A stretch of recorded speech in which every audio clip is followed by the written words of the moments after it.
Bonjour et heureux de vous retrouver pour la lecture de ce 74e texte consacré à la Lune. Je n'ai pas encore de titre, à l'heure où je vous lis ce texte que je viens d'écrire à l'instant.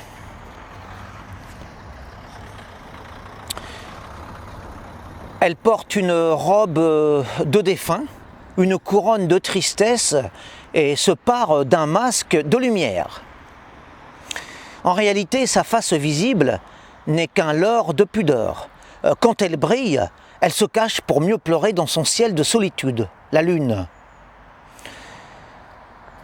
Elle a la couleur de la mélancolie, l'éclat du chagrin, le visage de la misère. Avec ses traits de pierre et ses cratères pleins d'ombre, elle ne songe qu'au malheur. Son front est glacé et de ses joues n'émane que de pâles rayons. Sa flamme n'est qu'apparente. Cette torche céleste qu'elle incarne faussement n'est rien qu'une illusion. Sous ses allures de flambeau, l'astre est une tête éteinte au jour fini qui ne pense plus qu'aux mortelles étreintes de la nuit. Elle est devenue la reine de la mort et la graine de l'amour.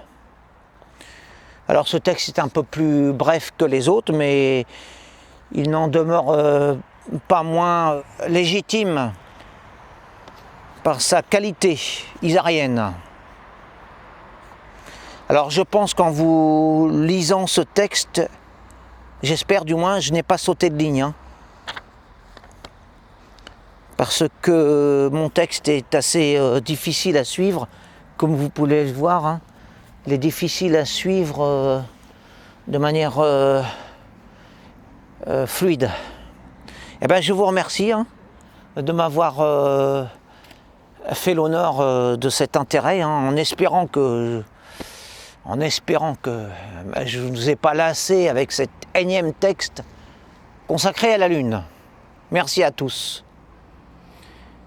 Et je vous donne rendez-vous pour les 26 autres textes qui boucleront mon projet qui est, comme vous le savez, d'écrire 100 textes sur la Lune.